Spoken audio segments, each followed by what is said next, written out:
அனைவருக்கும் வணக்கம். இன்னைக்கு நம்மளுடைய விதிவிலக்காக திகழ் சேனல்ல நம்ம பார்க்க போறது section 138 of negotiable instrument act. So இந்த ஆக்ட எதுக்காக தெரிஞ்சுக்கணும், மெயினா இந்த செக்ஷன் எதுக்காக நம்ம தெரிஞ்சுக்கணும் அப்படின்னா, கிரிமினல் சைட் ஜட்ஜ்மெண்ட்ல கண்டிப்பா ஒண்ணு நெகோஷியபிள் இன்ஸ்ட்ருமெண்ட் ஆக்ட பேஸ் பண்ணி வரப்போகுது. அதுக்கு பேசிக்கா இருக்கக்கூடியது இந்த செக்ஷன் தான். சோ இந்த செக்ஷனை படிக்காம நம்ம சிவில் ஜட்ஜ் எக்ஸாம கிளியரே பண்ண முடியாது. அந்த அளவுக்கு இம்பார்ட்டன்டான செக்ஷன் இது. சோ இத ஃபர்ஸ்ட் நம்ம படிச்சுட்டு அதுக்கப்புறம் இது சம்பந்தப்பட்ட ஜட்ஜ்மெண்ட்ஸ எப்படி நம்ம ஆன்சர் பண்ணணும் அப்படிங்கறத தெரிஞ்சுக்கலாம். அதுக்கு முன்னாடி இந்த சேனலுக்கு நீங்க புதுசு அப்படின்னா கீழே இருக்க சப்ஸ்கிரைப் பட்டனும் கூடவே பெல் ஐக்கானும் கிளிக் பண்ணுங்க. அப்பதான் நாங்க போடுற வீடியோஸ் உடனுக்குடன் உங்களை சரி வாங்க வீடியோக்குள்ள போலாம். ஸ்பெசிபிக்கா இந்த சாப்டருக்குள்ளார போறதுக்கு முன்னாடி ஜென்ரலா ஒரு எக்ஸாம்பிள் சொல்றேன். சோ இத வச்சு எதனால இந்த செக் பவுன்ஸ் கேஸ் அப்படின்னு சொல்லக்கூடிய செக்ஷன் 138 ஆஃப் NI வருது அப்படிங்கறத தெரிஞ்சுக்கலாம். இத ஃபர்ஸ்ட் கிரிமினல் கேஸா தான் பயன்படுத்துவாங்க. கிரிமினல் கேஸ்ல தான் இதை நம்ம டீல் பண்ணுவோம். அதனாலதான் இது கிரிமினல் ஜட்ஜ்மெண்ட்ல நம்மளுக்கு கேக்குறாங்க. ஓகே, இது ஏன் கிரிமினல் விஷயமா எடுத்துக்கிறோம் அப்படின்னா, இது ஒரு ஒன் வே ஆஃப் சீட்டிங் தான். சோ இப்ப நம்ம ஒரு நபர்கிட்ட செக் கொடுக்குறோம். என்னன்னு சொல்லி கொடுக்குறோம்னா, நான் ஒன் டைம் இந்த அமௌண்ட் வாங்கினால அதுக்கு பதில் இந்த செக்கை நான் கொடுக்குறேன். இந்த செக்கை நீ இந்த பர்டிகுலர் மந்த்துக்குள்ளார எடுத்துக்கோ அப்படின்னு சொல்லி நான் எழுதி அந்த பர்சன் கிட்ட கொடுக்குறேன். அவரும் ஓகே, நீ செக் கொடுத்துட்ட, நான் போய் அதை பேங்க்ல பாக்குறேன் அப்படின்னு சொல்லி பேங்க்ல போட்டு பாக்குறாரு. போட்டு பார்க்கும்போது அதுல பேங்க் சில ரீசன்ஸ் சொல்லி ரிட்டர்ன் பண்றாங்க. ஃபர்ஸ்ட் ரீசனா என்ன சொல்றாங்கன்னா, இதுல போதுமான தொகை இல்ல அப்படின்னு சொல்றாங்க. சோ நீ கேட்டிருக்க அந்த 1 லட்சம் ரூபாய் தொகை இதுல இல்ல அப்படின்னு சொல்றாங்க. அப்ப அந்த நபர் என்ன பண்ணலாம், இங்க பாரு நீ சொன்ன தொகையே இல்ல அப்படின்னு அவர் என்கிட்ட கேக்குறாரு. அப்போ நான் என்ன பதில் சொல்றேன்னா, இல்ல அதெல்லாம் கிடையாது, நான் உனக்கு செக் கொடுத்துட்டேன், நீ எதுனாலும் அதுல இருந்தா எடுத்துக்கணும், எனக்கு எப்ப அக்கௌண்ட் அமௌண்ட் ஏறுதோ அப்ப நீ எடுத்துக்கோ அப்படின்னு நான் பதில் சொல்றேன். இப்ப இந்த சமயத்துல அந்த பர்சன் என்ன பண்ணலாம் அப்படின்னா, அவங்களுக்கு உதவக்கூடிய ப்ரொவிஷன்னா section 138 of negotiable instrument act. So இதுல dishonour of cheque for insufficiency etcetera of funds அப்படின்னு கொடுத்துருக்காங்க. சோ இன்சஃபிஷியன்ட் மட்டும் இல்ல, இன்னொரு ரீசனும் இருக்கு. அது என்னன்றதை நம்ம தெரிஞ்சுக்கலாம் இந்த ப்ரொவிஷனை படிக்கும் போது. ஓகேங்களா? சோ அப்படி ஒரு செக்கை ரிட்டர்ன் கொடுக்குறாங்க இல்லையா, அதுதான் டிஸ்ஆனர் ஆஃப் செக்னும். செக் திரும்ப நம்ம கிட்ட வர்றதுனால செக் பவுன்ஸ் அப்படின்னு நம்ம சொல்றோம். இதுதான் டிஃப்ரெண்ட் டேர்ம்ஸ்ல குறிப்பிடுறாங்களே தவிர செக் ரிட்டர்ன் ஆகுறதுதான் டிஸ்ஆனர் ஆஃப் செக்னும் செக் பவுன்ஸ்னும் நம்ம சொல்றோம். ஓகே, அடுத்து இந்த செக்ஷன்ல என்னென்ன கான்செப்ட்ஸ் எல்லாம் சொல்லியிருக்காங்க அப்படின்னா, ஃபர்ஸ்ட் செக்கை ஒரு நபர் எழுதி கொடுக்கணும். கரெக்டா? அந்த ஃபர்ஸ்ட் விஷயம் நடந்திருக்கணும். அந்த அக்கௌண்ட்ல அந்த பேங்க்ல எடுத்துக்கோ அப்படின்னு இன்னொரு பர்சனுக்கு தான் எழுதி கொடுத்துருக்கணும். எதுக்காக அப்படின்னா, அவருக்கு ஏதாவது ஒரு கடன் இருக்கு, இல்ல அவருக்கு ஏதாவது இப்ப ஒரு பர்டிகுலர் பொருளை நான் வாங்குறேன், அதுக்கு பதில் நான் செக் எழுதி கொடுக்குறேன், இது ஒரு பாயிண்டா இருக்கலாம். இல்ல நான் ஆல்ரெடி அந்த நபர்கிட்ட கடனை வாங்கியிருக்கேன், அந்த கடனை கட்டுறதுக்காக இப்ப செக்கை போட்டு நீ இந்த பேங்க்ல இருந்து எடுத்துக்கோ அப்படின்னு நம்ம கொடுக்கறதா இருக்கலாம். சோ இந்த மாதிரியான கான்செப்ட் தான் டிஸ்சார்ஜ் அப்படின்னு சொல்றது. டிஸ்சார்ஜ் ஏதோ ஒரு கடனையோ இல்ல ஒரு பொறுப்பையோ முடிவடைவ செய்யறதுக்காக நம்ம ஃபைல் பண்ணக்கூடியதுதான் இது. அந்த செக்கை நம்ம எழுதி கொடுக்கறதா இருக்கணும் அப்படின்னு சொல்றாங்க. அப்போ அந்த பேங்க்ல என்ன பண்றாங்கன்னா, ஏதோ ஒரு பர்டிகுலர் ரீசனை சொல்லி, இல்லங்க இது சரி கிடையாது, இதுல இன்சபிஷியன்ட் ஃபண்ட் இருக்கு அப்படின்னும் இன்னொரு ரீசன் சொல்லுவாங்கன்னு சொன்னோம் இல்லையா, agreement made with the bank. So அந்த அக்ரிமெண்ட்ல ஏற்கனவே அந்த எழுதி கொடுக்குறாரு இல்லையா, அவரை நம்ம டிராயர்னு சொல்லுவோம். சோ அந்த பர்சன் செக் எழுதி கொடுக்கக்கூடிய அந்த பர்சன் என்ன பண்றாரு அப்படின்னா, ஆல்ரெடி அந்த பேங்கோட ஒரு அக்ரிமெண்ட் போட்டிருக்காரு. என்னன்னு போட்டிருக்காருன்னா, 1 லட்சத்துக்கு மேல நீங்க என்னைக்குமே அமௌண்ட்டை என்னுடைய அக்கௌண்ட்ல இருந்து எடுக்க கூடாது அப்படிங்கிற மாதிரி எழுதி ஒரு அக்ரிமெண்ட் ஆல்ரெடி உங்க 2 பேருக்கும் இருக்கு. இப்ப அவர் எழுதி கொடுக்குற அமௌண்ட் 2 லட்சம் ரூபாய். இப்போ அதை கொடுப்பாங்களா பேங்க்? இல்லங்க, அக்ரிமெண்ட்ல ஒரு 1 லட்சம் ரூபா தான் மேக்சிமம் ஒரு நாளைக்கு எடுக்கணும், இல்ல மேக்சிமம் அவர் அக்கௌண்ட்ல இருந்து அவ்வளவுதான் எடுக்க முடியும் அப்படின்னு ஒரு பிக்சேஷன் வச்சிருக்கிறாரு. நாங்க அக்ரிமெண்ட் போட்டிருக்கோம், நீங்க போய் அந்த அக்ரிமெண்ட்டை பத்தி அவர்கிட்ட விசாரிச்சுக்கோங்க அப்படின்னு சொல்லி ரிட்டர்ன் போடுவாங்க. ஆல்ரெடி நாங்க வந்து இந்த பர்டிகுலர் பர்சன் டிராயர் அப்படின்னு சொல்லக்கூடிய அந்த பர்சனோட ஒரு கான்ட்ராக்ட், ஒரு அக்ரிமெண்ட் நாங்க போட்டிருக்கோம் அப்படின்ற ரீசனை ரிட்டர்ன் பண்றதுக்கான வாய்ப்புகளும் இருக்கு. ஓகே, சோ இந்த மாதிரியான ரீசனுக்கு ரிட்டர்ன் ஆகலாம். அந்த மாதிரியான ரீசனை சொல்லி ஒரு நபர் வந்து ஒரு பேங்க்ல போய் கேட்கும்போது ரிட்டர்ன் ஆகுது அப்படின்னா அவங்க வந்து இந்த செக்ஷன் 138 கீழே வழக்கு போடலாம்.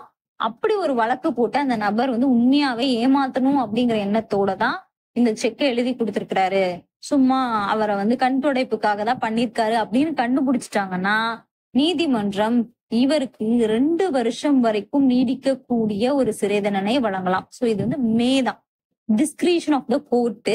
அடுத்து fine amount may extend to twice the amount of cheque. So ஒரு செக் இருக்கு, இப்ப நான் வந்து 1 லட்ச ரூபாய் செக் போட்டிருக்கேன் அப்படின்னா அந்த அமௌண்டோட 2 மடங்கு, அப்பனா 2 lakhs அமௌண்ட் நீங்க கொடுங்க அப்படின்னு கூட ஃபைன் போடுறதுக்கான ரைட் வந்து கோர்ட்டுக்கு இருக்கு. இதுவும் discretionary power of the court தான். இல்ல 2 வருஷம் சிறை தண்டனையும் கொடுப்பாங்க, ஃபைன் அமௌண்ட்டையும் பிக்ஸ் பண்ணுவாங்க. அந்த ரைட்டும் நீதிமன்றத்துக்கு இருக்கு. சோ இதுல வந்து எந்த அளவுக்கு வரைக்கும் எக்ஸ்டெண்ட் ஆகுறது அப்படிங்கறது தான் சொல்லியிருக்காங்க. சோ 2 years வரைக்கும் தான் கொடுக்க முடியும்.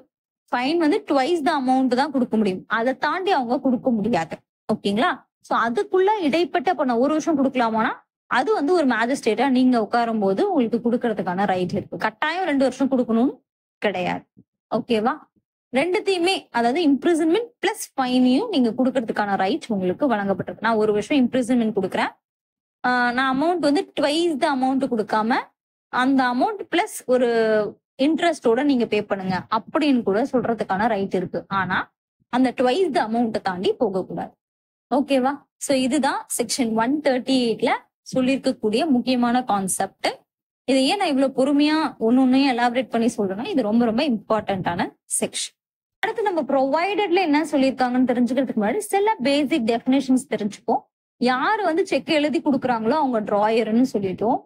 யாருக்கு வந்து எழுதி கொடுக்குறாங்களோ அந்த பர்சனை வந்து பேயி அப்படின்னும், யார வந்து டைரக்ட் பண்றாங்களோ, நீங்க வந்து செக் எழுதி கொடுத்தத போய் இங்க வாங்கிக்கோங்க அப்படின்னு ஒரு பர்டிகுலர் பிளேஸ் வந்து டைரக்ட் பண்றாங்கல்ல, சோ அவங்களதான் டிராயின்னு சொல்லுவாங்க. அதுக்கு எக்ஸாம்பிள் நம்ம பேங்க்னு எடுத்துக்கலாம். அடுத்து ஹோல்டர் அண்ட் டியூ கோர்ஸ் அப்படின்னு வரும்போது ஹோல்டர் அண்ட் டியூ கோர்ஸ் இந்த ரெண்டுத்துக்கும் பார்க்கும்போது யாருக்கிட்ட வந்து அந்த செக் இருக்கோ அந்த பர்டிகுலர் டைம்ல அவங்களுக்கு வந்து ரைட் கிடையாது, நம்ம பொசிஷன்ல இருக்காங்க. ஓகேங்களா?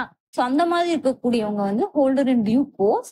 அண்ட் யாருக்காக நம்ம எழுதி கொடுத்துருக்குறோமோ, ஓகேங்களா, இப்ப நம்ம யார சொன்ன பேயின்னு சொன்னோம் இல்லையா, சோ அந்த பேயின்ற பர்சனை வந்து ஹோல்டர், அந்த செக்குடைய ஹோல்டர் யாருடைய நேம்ல இருக்கோ அந்த செக்கு, அந்த பர்சனை தான் நம்ம ஹோல்டர்னு சொல்றோம். ஓகேங்களா? ஓகே, சோ இதை நம்ம வந்து பேசிக்கான கான்செப்டா தெரிஞ்சுக்கிட்டோம். இந்த டெஃபினேஷன்ஸ் வந்து இனிமே டீட்டெயிலா எலாபரேட்டா தனித்தனியா நம்ம பார்க்கலாம். ஓகேங்களா? இப்ப நம்ம ப்ரொவைடட் பார்க்கலாம். ப்ரொவைடட்ல வந்து என்ன சொல்லியிருப்பாங்கன்னா இந்த கண்டிஷன்ஸ்லாம் சாட்டிஸ்ஃபை ஆகணும், இந்த கண்டிஷன்ஸ்லாம் சாட்டிஸ்ஃபை ஆனால் மட்டும்தான் இந்த செக்ஷனுக்கு கீழே நீங்க வழக்கு போட முடியும் அப்படின்னு சொல்லியிருப்பாங்க.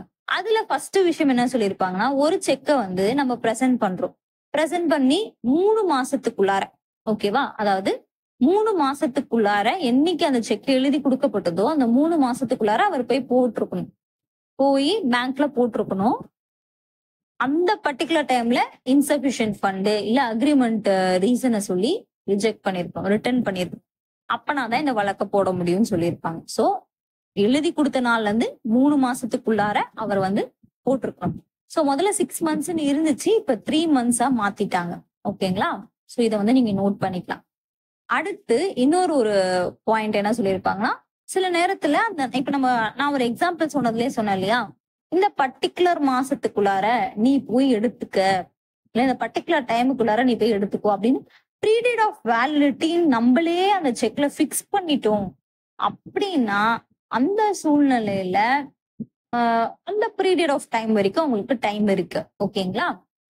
எக்ஸாம்பிள் 6 மாசம் 7 மாசம் இல்ல நான் சொல்லியிருக்கேன் 1 மாசத்துக்குள்ள எடுத்துரு அப்படின்னு நான் பிக்ஸ் பண்ணியிருந்தேன்னா அந்த 1 மாசத்துக்குள்ள அவர் போய் எடுத்துருக்கணும்.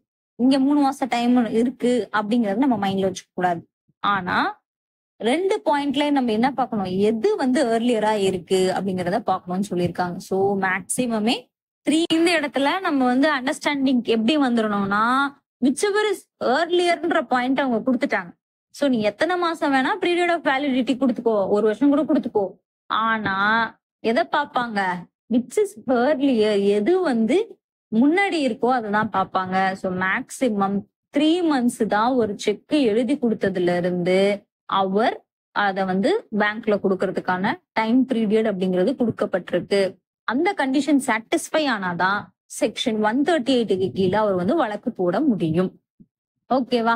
அடுத்து payee or holder in due course பில கொடுத்திருக்காங்க. சோ இதுக்கு வந்து பேயிக்கு செக்ஷன் 7 ஆஃப் நெகோஷியபிள் இன்ஸ்ட்ருமெண்ட் ஆக்டும் செக்ஷன் 9 ஆஃப் நெகோஷியபிள் இன்ஸ்ட்ருமெண்ட் ஆக்ட்ல வந்து ஹோல்டர் இன் டியூ கோர்ஸ்னா என்னன்னு கொடுத்திருக்காங்க. சோ நம்ம ஷார்ட்டா நம்ம அண்டர்ஸ்டாண்டிங் லெவலுக்கு மட்டும் பார்த்துட்டோம், எலாபரேட்டா நம்ம பார்க்கலாம்.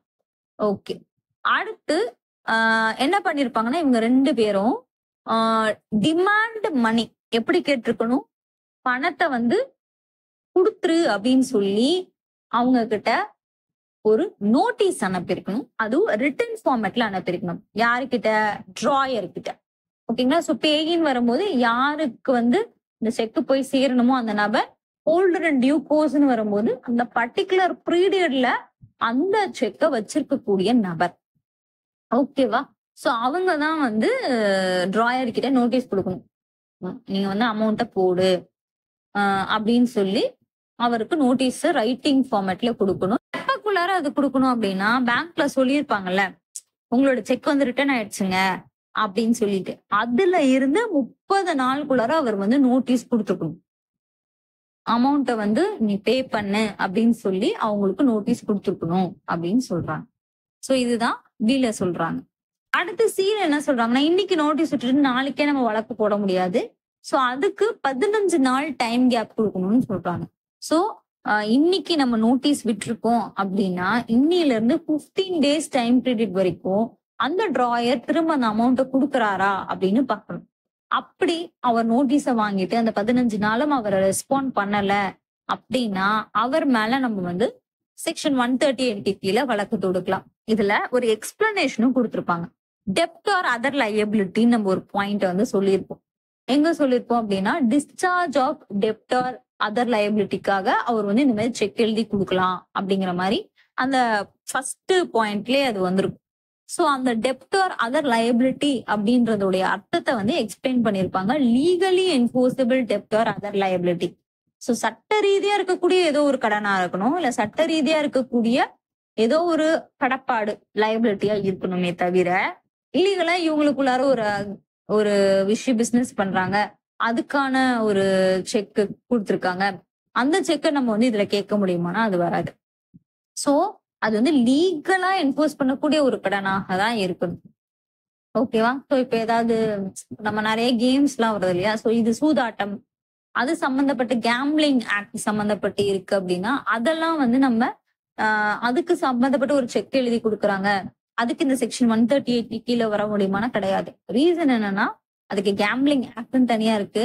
அது இல்லாம லீகலி என்ஃபோர்ஸபிள் டெப்ட மட்டும் தான் நம்ம வந்து செக்ஷன் 138 கீழே கேட்க முடியும். அதனாலதான் இங்க ஸ்பெசிஃபை பண்ணி எக்ஸ்பிளனேஷன்ல கொடுத்துருக்காங்க. செக்ஷன் 138 உங்களுக்கு கிளியரா புரிஞ்சிருக்கும்னு நினைக்கிறேன். சோ நம்ம அடுத்த வீடியோல செக்ஷன் 139, 140 எல்லாம் பாத்துடலாம். சோ அதை நம்ம பார்த்துட்டோம்னா நம்மளுக்கு வந்து பிரிசம்ஷன் எதை பேஸ் பண்ணி நெகோஷியபிள் இன்ஸ்ட்ருமெண்ட் ஆக்ட்ல எழுத முடியும் ஜட்மெண்ட்ல அப்படிங்கிறது ஒரு ஐடியா கிடைக்கும். சோ அந்த ப்ரொவிஷன்ஸையும் முடிச்சுட்டு நெகோஷியபிள் இன்ஸ்ட்ருமெண்ட் ஆக்ட்ல இருக்கக்கூடிய இம்பார்ட்டன்ட் கேஸ் லாஸையும் பார்த்துட்டு அதன் பிறகு நம்ம கிரிமினல் ஜட்மெண்ட் ரைட்டிங் ஒரு லைவ் கிளாஸ் போடுவோம். அதை நீங்க வந்து பயன்பெற்றுக்கோங்க. நன்றி, வணக்கம்.